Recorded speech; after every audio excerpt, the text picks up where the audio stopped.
What is going on, guys? Welcome back to the channel, and today we're going to be doing something different than engine work. Some of you may be pleased to know. So there's a lot to get on with the GTO, and today we're going to be doing the GTO's mirrors.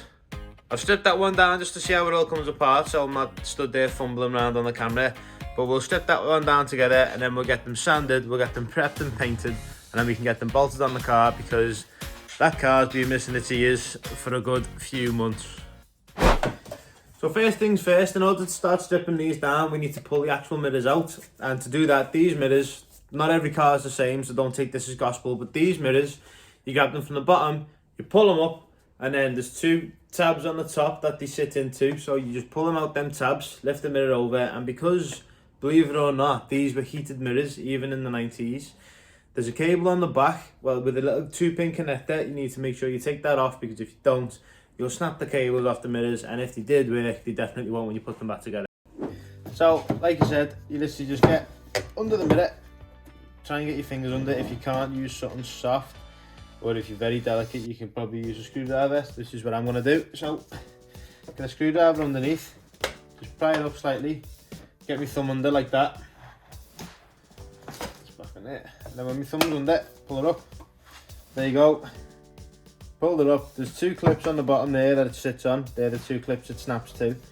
And then when you lift it, push this down. So push that down to bring the top forwards. Then when the top's forward, you can unhook it. Then the mirror glass comes out. There's the connector I was on about again, because this is a heated mirror. So you can take this out the glass just by lifting it up. There we go. So after wrestling with it, I've got it out the mirror. And then this is literally just a little push pin on the back. You push that in, you pull the connector out, and that's the mirror glass out. The connector's in still usable condition. It hasn't snapped any of the plugs, and the plug on this side of the mirror is still alright to be used. So now that the mirror glass is out, we're going to take the base plate off, and to do that, it's these 3 bolts. They're just a posi head screwdriver, so a cross head. That is the connector for the body side of the mirror, because again, even in the 90s, these were electrically controlled, whereas they're not the old toggle on the side of the door. These have a little switch in the middle of the center console, which you use to adjust your mirrors, which is quite a cool feature. But I don't know many cars from the 90s that have it, but if you know any others, let me know down in the comments, because it'd be interesting to find out. So just take these bolts out. And now that those 3 bolts are out, this literally just pulls off and it comes forward. So this plate, although the rest of the mirror is plastic, this is metal. I think it's because it takes most of the weight of the mirror, and with them folding in and out, it needs to be sturdy so it doesn't snap. So we'll put that to one side. So now that the base plate's taken off, I'm going to take the actual mirror frame, which is the silver piece, out of the case, which is obviously the plastic blue bit. And to do that, what I need to do is take these 2 bolts out here, these 2 cross heads, because this cap is just so you can't have water going through and down the mirror assembly itself. And I think it also helps because when the glass is here, if it's at full tilt this way, you'll see that, and it probably won't look great. So I think to fix that issue, Mitsubishi stuck a plastic cover cap inside, purely just to make it look a bit nicer. So that's coming off. They're the 2 bolts. They can go back in the frame just so I don't lose them, because that's not really something I want to be fishing around the unit for, because they're quite small. So we'll get them back in there. And now next, those 4 bolts, screws, whatever you want to call them, take them out. Then you can take this whole frame out, and this mirror case is on its own, free, ready to be prepped and painted to make it look nice and new, so when it goes on the car, it's not blue. Because as you've seen on the other videos, the rest of the car is red. So now that them bolts are out, you just lift this frame out, and there's the mirror frame. This is just a piece of cast aluminium, I think it is, with the return spring on the side.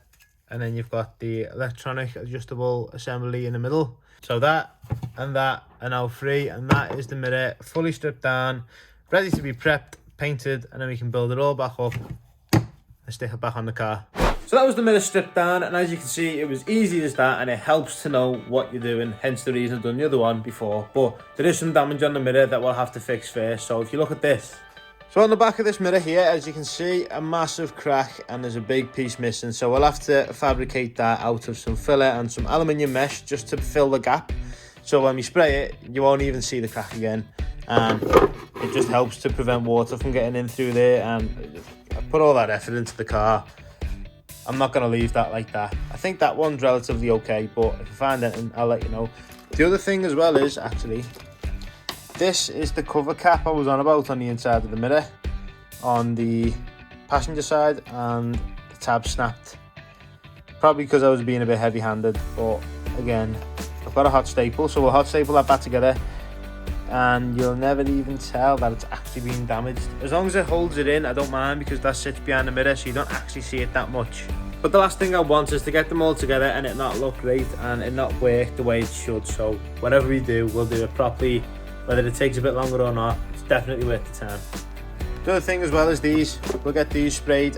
They are metal, so we'll have to sand them back and prime them with a metal primer. They're plastic, so we use a plastic primer. But again, these are the base plates that sit on that part of the door. So they sit underneath and the mirror sits on top, just to bring them out, because obviously the door's got a convex shape to it. I think that's what it is. So the mirrors need to sit flat, and that's what this does. But with that being metal, that will need to be prepped and treated just a little bit differently to that, but it's still the same process, just with different equipment. So now we'll get the orbital sander out, the sandpaper I've got, and we'll make a big dusty mess to get rid of all this horrible blue paint off the car from the previous owner or whoever it was who sprayed it before. And we'll spray it with a nice fresh coat of paint so it looks nice and new. So now I'll get my orbital sander and I'll use a 320 grit to sand the mirrors down. I was going to use a 180 grit, but I realised it was way too harsh for the mirrors with them being plastic, and it leaves too deep a key, so it'll give me a poor finish once I've sprayed the mirrors. So I'll go over them with the 320, it'll give me just enough to get it so when the primer goes down it'll stick, and we won't have to worry about the paint coming back up when we wrap the GTO. So now I'm going to go over the mirror by hand with some more 320 grit sandpaper, and this is to sand down all the curves and all the small areas the sander can't get to. And the other thing as well is the orbital sander may flatten out the curves, so you'll end up with like a wavy finish on the sides, and we don't want that. So that's the driver's side mirror sanded back, and in doing so I also found another crack which we're going to have to fill. But the good thing is we had one to do anyway, so it's not much to do another one. But this is what the mirror looks like now. As you can see, it's all dull, it's all flat, and now in some cases it's probably gone down further than it needed to, but they are plastic, so it's not that bad. As long as all the shine's being taken off them so the primer actually sticks, I'm not that fussed about how the finish comes out, because like I've said in a previous video, the car's getting wrapped anyway. But that's the crack we were fixing. We knew about that one. Then on this side, just on the end of the mirror there's another crack. So I'll have to fill that with some body filler when I fill that with body filler. But before I can fill that with body filler, I'll have to bridge that gap with either a hot staple or aluminium mesh behind, which I have got, which you can use. So we'll get to fixing that hole, we'll fill that crack, we can get the filler sanded off, get the mirror primed, and it's like it was never even there. So now I'm using my hot staple gun to bridge the gap on the crack, because if it didn't and you just tried to put filler on it, one, it'd have nothing to stick to, and two, it'd just fall through the crack and you'd be there for days trying to get it in. So what the hot staple does is, it superheats the staple, so when it goes into the plastic, it melts the plastic and binds together to give you a little bit more of a solid mechanical finish. So then when you do fill it, the filler's got something else it can bite to when it goes across the gap, as well as the aluminium mesh I'm about to put in now. So now I've used the hot staple to bridge the gap, so the staples are jumping just across, so that means when I put the filler on, although the filler I've got is impregnated with fiberglass, it still kind of needs some form of support to actually bridge across the gap. So what I can do now is I can put the fiberglass filler on that with some aluminium mesh behind it, just to give it that bit more. Or I can cut the mesh out to that shape, then I can fill over the top of that, and then when that fiberglass filler is dried, I can sand it back, and then when I've sanded it back, I can put some normal filler over the top, and then I can glaze it so then it comes nice and smooth. Then I sand it back, prime it, paint it, you'll never know that was there. So I've got my mesh, I've put it over the gap, I've traced as best I can for the actual crack. So I'll cut that out. I'll stick it on top of the hot staples I've done. Then I can fill over the top of that. That will help bridge all the gaps between, because it's only fine mesh, but it does help. So I'll trim this to the right shape. I'll get it in and I'll show you what it looks like before we put some filler on it. So there it is, a very rough shape, but it fills the gaps a little bit better. So we can get the filler over the top, let it dry, sand it back, smooth it off and paint it. Because this is quite a big hole, I'm going to use the Isopon P40 filler. That's because this filler is impregnated with little fiberglass strands, so when the filler dries it bridges the gap nicely and gives you a nice mechanical bond to the actual part you're working. In this case it would be the mirror. Because of the strands in the filler it can get a bit messy, but that's nothing a bit of sandpaper can't fix once it's dried. So while that body filler is drying, I've hot stapled the inner bracket on the passenger side that I was talking about before. So I've literally put 3 angled staples there, a straight one and then a wavy one to bridge the gap, and then I've smoothed them over with another one to melt them down a bit so it's more solid. And you can't even really see it on that side, which is quite good. So they need to be sanded back, as does the other mirror cap, the base plates for both mirrors, and the other, I don't even know what that is, the other whatever their name is. That needs doing as well, so I can start sanding them down while that filler is drying on there. Once that filler is dry I can sand that back, smooth that over, and then we are one step closer to getting the mirrors built back up. So I'll put these back on the stand and we'll get back to sanding. Yay! So after 2 years of doing it, you can see that the bodywork is still my least favourite job when it comes to this car, but unfortunately it's got to be done. I just hate the fact that I now have to clean more blue dust out my ears, because it gets absolutely everywhere. So that's everything on the mirror sanded down, all scuffed up and ready for primer. The only thing left is that still needs another touch of filler and then a bit more sanding to get it smooth, but they're nearly there. So now that the fiberglass body filler is dried, I've just put some Isopon P38 multi-purpose body filler, and that is purely just to fill out the cracks that are left by the fiberglass. Done the edge there as well, so when that's hard we'll sand that back, then that can be primed. In the meantime we'll prep that mirror, all of its contents, all the little fiddly bits, and then we can start priming them while waiting for that to dry, because that shouldn't take too long. So to prep the mirrors for primer I'm going to use some U-Pol degreaser, this stuff, and then when the degreaser's dried we'll get a tack cloth on it to wipe all the little bits off the panel, so you don't end up with all little dusty bits under the paint. So to do this job I'll need 4 paints, the first one being a plastic filler primer. The reason I'm using a plastic filler primer is to fill all the little scratches on the mirror from sanding, to give me a nice smooth base to spray onto. The next is going to be a plastic grey primer. Again, this is purely because with the mirrors being plastic you need to spray them with a good primer, and the grey is a good base colour for me to then spray the colour coat onto after the fact. Next is going to be a gloss black. The reason I'm spraying the mirrors gloss black as opposed to body colour is because the mirrors are getting wrapped, as is the rest of the car, so there's no point you spending the added expense on making them body colour when you won't see them, and even if I didn't do them body colour they'd still look quite nice black on the car. And lastly, Body Shop clear lacquer. The reason for that is to seal everything in, to protect the paint, so when I do actually come to wrap it, it doesn't peel all the other paint off and it gives it a nice shiny finish. So now I've prepped the mirrors and I've got them hanging up like so. And now we'll grab the plastic filler primer and we'll put down our first coat.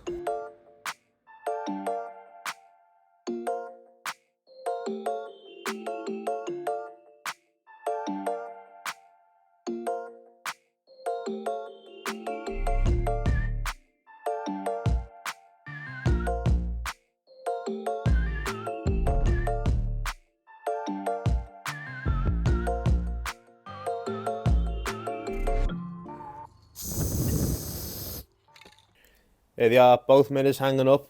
They're still wet, so I've just got to be careful when I walk past them, but the internal caps are there. I haven't quite painted them just yet, but the black actually doesn't look too bad on these. I know it looks a bit grey or brown, but I think that's purely just because they're still wet. So all that's left to do now is those 2 mounting brackets, but again, like I stated before, they're metal. Because they're metal, I'm going to use that primer, the Promatic Grey primer. It goes on metal, which is good because I forgot to buy normal metal primer, but luckily I had some left over. So I'll crack on with them. I'll let everything else dry, exactly the same process to paint the metal brackets as it was the plastic, and then we'll build the mirrors back up. It's now the next day and the mirrors have completely dried. And considering it was a DIY job in a garage in freezing temperatures, they haven't come out too bad. So let's get them built back up and put straight back on the car. So this is the mirror that I've fixed, and it actually doesn't look that bad. You can't even tell that there was a massive crack there. It's not perfect, but I'm no professional, and I don't claim to be. So putting this mirror back together is exactly the same as taking it apart, just in reverse.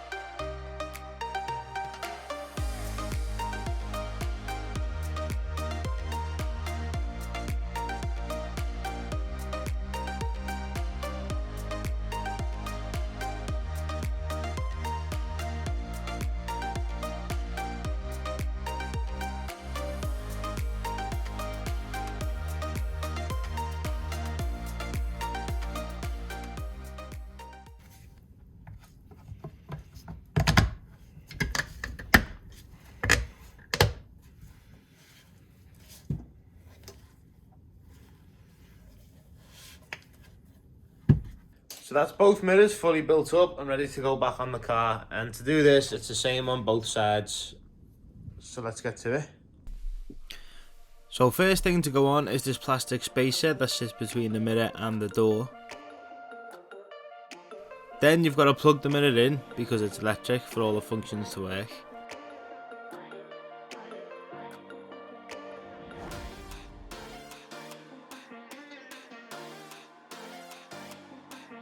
And now it's simply just a case of bolting the mirror to the car.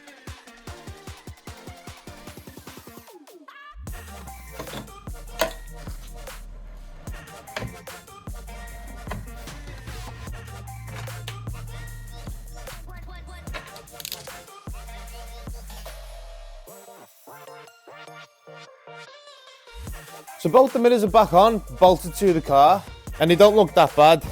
They actually look quite nice, to be fair, in the black. So I'll connect the battery back up, we'll jump in the car and we'll see if they actually work.